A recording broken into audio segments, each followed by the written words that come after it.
खबर ऐसी है कि दिल पर अजीब बिजली सी गिरी है ये खबर सुन के। भारतीय नौसेना का युद्धपोत INS त्रिकांड ग्रीस के सालमिस नौसैनिक अड्डे पर पहुंचा, जहां एक तरफ तुर्की से बढ़ते सहयोग को एक बड़ी चुनौती मान सकता है। इंडिया जो है वो तकरीबन 1500 किलोमीटर जो रेंज वाला LR LACM क्रूज मिसाइल जो है वो दे रहा है ग्रीस को। आपको मालूम है कि तुर्की को हमने एनसर्कल कर लिया, यानी कि भारतीय नेवी ने एंट्रैप किया है तुर्की को उसी के घर के पास। फिर Indian army chief general Upendra Dwivedi वो ये कहते हैं कि पाकिस्तान को ये सोचने पे हम मजबूर कर देंगे कि दुनिया के नक्शे पे रहना भी है या नहीं। ग्रीस को सप्लाई करो long range land attack cruise missile इसे कहते हैं, जिसकी वजह से तुर्की थोड़ा ऑफ बैलेंस हो। अब इंडिया अपने फुटप्रिंट्स फैलाना चाहता है। साइप्रस नेशनल गार्ड की नौसेना के जहाजों के साथ पासक्स अभ्यास आयोजित किया जाता है। खबर दे शिकारपुर से सुल्तानकोट के करीब रेलवे ट्रैक पर धमाका हुआ। एक बार फिर जाफर एक्सप्रेस पर अटैक हुआ है। नवाज शरीफ साहब वो नाज़रीन जो सारी दुनिया से मांगते हैं, पहले इनके बड़े भाई मांगते रहे, नवाज शरीफ साहब पूरी दुनिया से जाकर नाज़रीन भीख मांगते हैं। इतना मांगा इन्होंने, इतना मांगा कि दुनिया में अगर भिखारियों की लिस्ट बने ये 2-3 भाई टॉप पर आते हैं, पूरी दुनिया से जाकर मांगते हैं। भारत अब ग्रीस और साइप्रस के साथ साझेदारी कर भूमध्य सागर में सामरिक संतुलन स्थापित करना चाहता है और भारत 10 स्टेप्स आगे है पाकिस्तान से। नमस्ते दोस्तों, जय हिंद। हिंदुस्तान स्पेशल में आपका स्वागत है दोस्तों। ऑपरेशन सिंदूर के समय तुर्की ने पाकिस्तान की मदद के लिए अपना युद्धपोत कराची बंदरगाह पर भेज दिया था, लेकिन इसके बाद से भारतीय सेना लगातार तुर्की के खिलाफ आक्रामक अभियान चला रही है। शायद ऐसा पहली बार हो रहा है कि ऑपरेशन सिंदूर के बाद से तुर्की के पड़ोसी देशों के साथ भारतीय नौसेना लगातार युद्धाभ्यास कर रही है। तुर्की के तीनों पड़ोसी देश ग्रीस, साइप्रस और आर्मेनिया, जिनका तुर्की से गंभीर विवाद चल रहा है, उन देशों के साथ भारत ने सैन्य संबंध मजबूत करने शुरू कर दिए हैं। भारत की आक्रामकता से लग रहा है कि मानो तुर्की को सबक सिखाया जा रहा है। ऑपरेशन सिंदूर के बाद से भारतीय नौसेना का कोई ना कोई युद्धपोत लगातार तुर्की के करीबी समुद्र में मौजूद रहा है।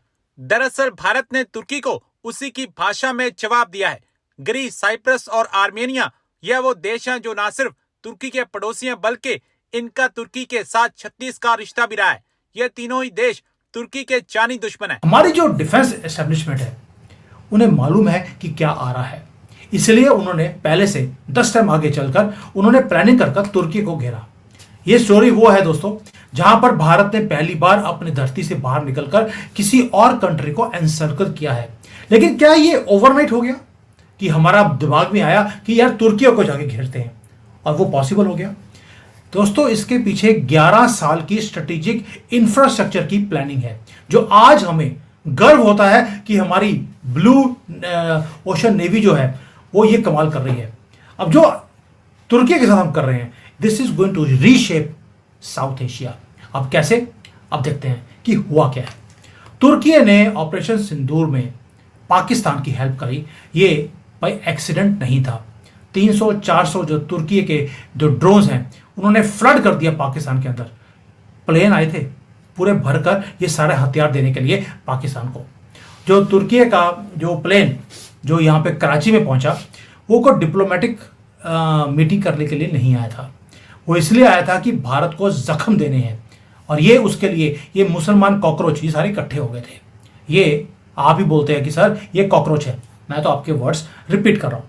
अब तुर्की पाकिस्तान का सेकंड लार्जेस्ट आर्म्स सप्लायर है। अब आपको समझ आएगा कि हम तुर्की को घेर क्यों रहे हैं, वो भी इस वक्त पर।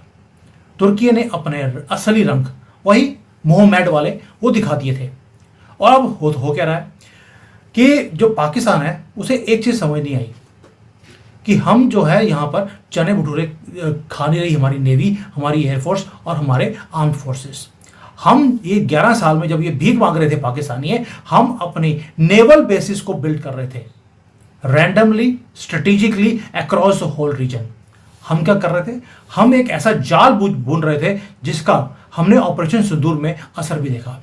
अब आते हैं कि पिछले 11 सालों में जो मोदी जी ने किया, सिस्टमेटिकली हमने एक एक कर जो पोर्ट था अरेबियन सी में, ईस्ट मेडिटेरेनियन में, हमने अपने कब्जे में किया।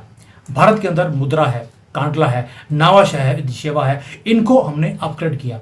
यानी कि हमने एक स्ट्रेटेजिक नोड्स जहां से क्रिटिकल शिप्स तुर्की से आती हैं अरेबियन सी में, हमने उस शिपिंग रूट्स को ब्लॉक करने का तरीका बना दिया। ये सिर्फ पोर्ट्स नहीं है दोस्तों, ये पूरा एक इकोसिस्टम है। जब एक बड़ी शिप जाती है तो उसके साथ बहुत ज़्यादा supply ships, fuel ships, fresh water के टैंकर्स, एम्यूनिशन डंप्स, ये साथ में चलते हैं और उसको सपोर्ट कर दिया जाता है लैंड से। इसीलिए वो सारे पोर्ट्स मोदी जी ने पहले अपने कब्जे में करे। ये जो सपोर्ट इंफ्रास्ट्रक्चर है, ये ब्लू वाटर नेवी को ऑपरेशनल बनाता है हजारों किलोमीटर दूर। आपको बड़ा गर्व हो रहा होगा आज कि तुर्कियों को हमने घेर लिया।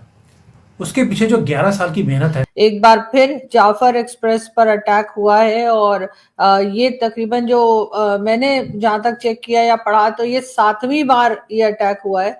जब से हम ये सिलसिला देख रहे हैं तब से, और मुसलसल ये अटैक्स चलते जा रहे हैं। थोड़ा सा आप बताइए कि क्या हो रहा है और क्यों ये चीजें जो है वो कंट्रोल में नहीं आ रही। जी thank you very much and good afternoon to everyone. जहाँ तक बात है जाफर एक्सप्रेस के ऊपर अटैक्स की, तो अटैक्स तो बदकिस्मती से इस ट्रेन पे मुसलसल हो रहे हैं। बीच में से शायद कोई ऐसा टाइम आया हो कि थोड़े से नॉर्मल तरीके से ये ट्रेन चली हो, लेकिन आज का जो अटैक है वो सिंध के इलाके में हुआ, शिकारपुर। और इससे पहले भी शिकारपुर के इलाके में थोड़ी बहुत इस तरह की एक्टिविटीज नजर आई थी और मुख्तलिफ किस्म के, क्योंकि ये कोई इतना ज्यादा दूर नहीं है और यहाँ पे जैसे मतलब एक ऑर्गेनाइजेशन जो बहुत प्रोमिनेंट तो नहीं है, सिंधु देश के नाम से वो ऑपरेट करती है और मुख्तलिफ ऐसे कोई मतलब आईईडी ब्लास्ट या कोई इस तरह की छोटे मोटी चीजों को क्लेम करती है। तो ये तो खैर क्लेम नहीं किया, लेकिन क्योंकि सिंध के इलाके में, तो मैं इसलिए कह रहा हूँ कि वो जो इस तरह की ऑर्गेनाइजेशन होती है जो किसी छोटे इलाके में ऑपरेट करती है, कोई बहुत लार्ज स्केल पे नहीं होती। अब मतलब बीएलए अगर हम बात करें तो बीएलए काफी बड़े इलाके में ऑपरेट कर रही है। टीटीपी को देख लें, वो भी एक बड़े इलाके में ऑपरेट कर रही है।